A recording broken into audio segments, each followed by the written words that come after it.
First পার্টে আমরা দেখেছিলাম জাও মিনকে ভালোবাসতো কিন্তু কখনোই সে তাকে জানায়নি। এখন আমরা দেখি ট্যুর শেষ হলে জাও যখন তার বাসে এসে বসে এবং তার পার্স চেক করে তখন সে দেখতে পায় সেখানে একটিও টাকা ছিল না। তার বুঝতে দেরি হয় না এই টাকাগুলো কে নিয়েছে, তাই সে শাওমির কাছে যায়। কিন্তু এই অসভ্য মেয়েগুলো তার টাকা দিয়ে নিজেদের জন্য খাবার কিনে এনেছিল। জাও এই টাকাগুলো অনেক কষ্টে জমিয়েছিল, সে তার ট্রিটমেন্ট করানোর জন্যই এই টাকাগুলো রেখেছিল। কিন্তু এখন তারা 1 মিনিটেই সমস্ত টাকাই শেষ করে ফেলেছে। জাওকে আরো বেশি রাগানোর জন্য যেই টাকাগুলো খুচরো বেঁচেছিল সেগুলো তারা জাওকে দিয়ে দেয়। এই সমস্ত কিছুতে জাও বিরক্ত হয়ে শাওমিকে বাসের মধ্যে ফেলেই মারতে থাকে। আসলে ভুলটা শাওমিদেরই ছিল, কিন্তু বাসের মধ্যে কেউ জাওকে বিশ্বাস করে না, সবাই তাকেই দোষী বলতে থাকে। এরপর থেকে জাওয়ের জীবন আরো খারাপ হয়ে যাচ্ছিল। সে আর এই সমস্ত কিছু সহ্য করতে পারছিল না, তাই সে একা একাই বসে থাকে। কিছুক্ষণ পর সেখানে মিন আসে। মিন জাওকে বলে দোষটা তোমারই ছিল, তোমার শাওমিকে ওইভাবে মারাটা উচিত হয়নি। কিন্তু জাও আগের থেকে মিন আর ওই নিউ স্টুডেন্টের রিলেশনে হার্ট হয়েছিল, আর এখন মিন তাকে না বুঝেই সমস্ত ঘটনা না জেনেই তাকেই দোষী বলতে এসেছে। তাই সে অনেক রেগে যায়। সে মিনকে বলে তুমি তো ওই নিউ স্টুডেন্টকেই ভালোবাসো, তাহলে ওর কাছে যাও, আমার কাছে কি করতে এসেছো। পরের সিনেই আমরা দেখতে পাই জাও বাড়িতে এসে তার মমের রুমে টাকা খুঁজছিল, কারণ তার ট্রিটমেন্ট টাইমে টাইমে করাতে হতো, না হলে তাকে অনেক প্রবলেম ফেস করতে হতো। সে যখন তার মমের রুম সার্চ করছিল সে একটা জায়গায় অনেক টাকা দেখতে পায়। সে বুঝতে পারে তার মম তার জন্য এগুলো সেভ করে রেখেছে। তিনি তার ভালো ভবিষ্যতের জন্য, তাকে ভালো কলেজে অ্যাডমিশন করানোর জন্যই এই টাকাগুলো রেখেছেন। এই কারণেই তিনি নতুন জামা কাপড়, ভালো লাইফস্টাইলের পেছনে এই টাকাগুলো খরচ করেননি। তখনই সেখানে জাওয়ের মম চলে আসে, কারণ স্কুল থেকে তাকে গার্ডিয়ান কলের জন্য ডাকা হয়েছিল। মম এসে জাওকে জিজ্ঞেস করে তুমি কি করেছো যার জন্য আমায় স্কুলে ডাকা হয়েছে।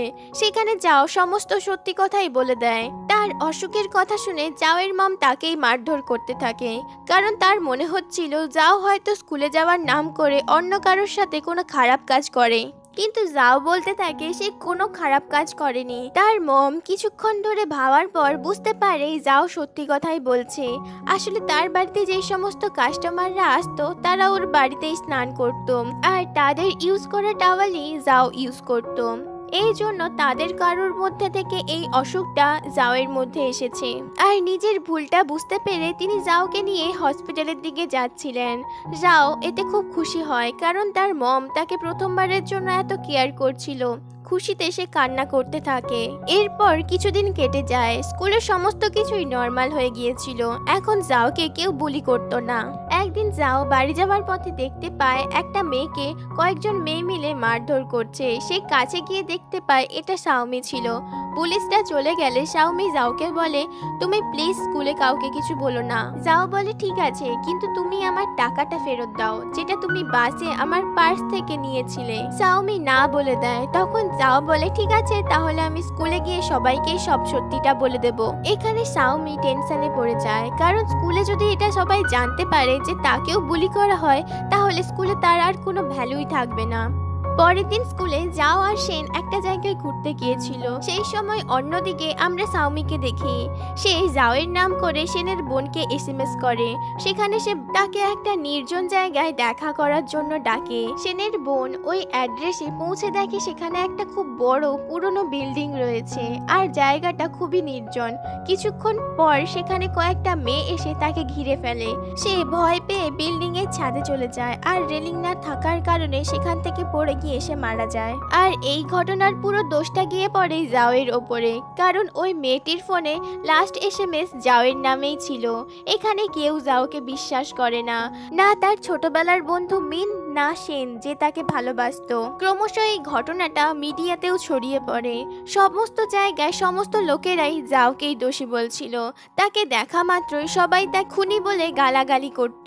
স্কুলেও আবারও সবাই তাকে বুলি করত। কিন্তু এখন তার পাশে দাঁড়ানোর মতন মিন বা সেন কেউই ছিল না। সে পুরোপুরি একা হয়ে গিয়েছিল। এই সমস্ত কিছু সে আর সহ্য করতে পারছিল না, তাই সে ডিসাইড করে সুইসাইড করবে। এরপর জাও সুইসাইড করার জন্য একটা নদীর পাড় পাড়ে এসে দাঁড়ায়। আর এই ঘটনাটাও পুরো স্কুলে ছড়িয়ে পড়েছিল। তাই স্কুলের সমস্ত স্টুডেন্টরাই সেখানে দৌড়ে আসে, শুধুমাত্র মিন এবং সেন বাদ দিয়ে। সেখানে সবাই এখনো পর্যন্ত তাকে আটকানোর বদলে তাকে খারাপ খারাপ কথা বলে যাচ্ছিল। সবাই বলছিল তুমি নাটক করছো, কেউ কেউ বলছিল তুমি তো মার্ডার করেছো, তাই তোমার নিজেরও মরে যাওয়া উচিত। জাওয়ের সুইসাইড করার কথাটা শুনে মিন চুপচাপ স্কুলের মধ্যে বসে থাকতে পারে না, তাই সেখানে চলে আসে। আর সেনও এসেছিল। এদিকে যাও সবার কাছ থেকে এত খারাপ খারাপ মন্তব্য শুনে নিজেকে আর আটকে রাখতে পারে না। সে বলে আমি কোনোদিনও কারোর খারাপ করিনি, আমি কারোর মার্ডার করিনি। ওই নতুন মেয়েটিকে কে মেরেছে সেটা আমি জানি না, কিন্তু আমার মৃত্যুর জন্য তোমরা সকলেই দায়ী। স্কুলে কে তার সাথে কেমন ভাবে বিহেভ করতো, কে তাকে বুলি করতো, সে সমস্ত কিছুই বলতে থাকে। এই বলে সে নদীর দিকে ছুটে যায় আর লাফ দেয়। তখন তার পেছনে পেছনে সেনও এসেছিল। সে তাকে নদীর থেকে বের করে, কিন্তু ততক্ষণে সব শেষ হয়ে গিয়েছিল। যাও মারা গিয়েছে। সেন অনেক কান্না করতে থাকে, সে অনেক রিগ্রেট করছিল। সে বলছিল যাওয়ের মতন মেয়ে কোনোদিনও কারোর খুন করতে পারে না, তাই তাকে প্রথম থেকেই বিশ্বাস করা উচিত ছিল। আর সে যদি একটু আগে আসতো তাহলে হয়তো যাও মারা যেত না। অন্যদিকে পুলিশরা আসল দোষী অর্থাৎ সাওমিকে ধরে ফেলেছিল, আর সাওমিও তাদের সামনে নিজের সমস্ত দোষ স্বীকার করে ফেলেছিল। তাই তার উপযুক্ত সাজা হয়। আর অনেক দিন কেটে গিয়েছিল। মিন তার পুরনো বাড়ি ছেড়ে এখন অন্য জায়গায় শিফট হয়ে গেছে। যাওয়ের মমও তার পুরনো সমস্ত কাজ বন্ধ করে দিয়েছে। তিনি তার ঘরের সমস্ত জিনিসপত্র বিক্রি করে অনেক দূরে কোথাও চলে যাচ্ছে। সেন এখন তার স্কুল চেঞ্জ করে নিয়েছে, কারণ ওই স্কুলে তার বোন আর জাওয়ের স্মৃতিগুলো তাকে কষ্ট দিচ্ছিল। মুভির শেষে আমরা দেখতে পাই জাও তো এখন মারা গিয়েছিল, তার আত্মাটা এসে সবসময় সেই জায়গাতেই বসে থাকতো যেখানে সেনের সাথে সে প্রথমবারের মতন কথা বলেছিল। জাওয়ের আত্মা ওখানে বসে বসে সেনের সাথে কথা বলছিল, যেমনটা সে আগেও করত, কিন্তু এটা পুরোটাই তার ইমাজিনেশনই ছিল। অন্যদিকে সেনও জাওকে মনে করে ওখানেই এসেছিল। জাওয়ের আত্মা দূর থেকেই সেনকে দেখতে থাকে। আর এখানেই এই মুভির এন্ডিং হয়। মুভিটি ভালো লাগলে ভিডিওটিকে লাইক করবেন আর চ্যানেলটিকে অবশ্যই সাবস্ক্রাইব করে যাবেন এই ধরনের আরও নতুন নতুন ভিডিও পেতে।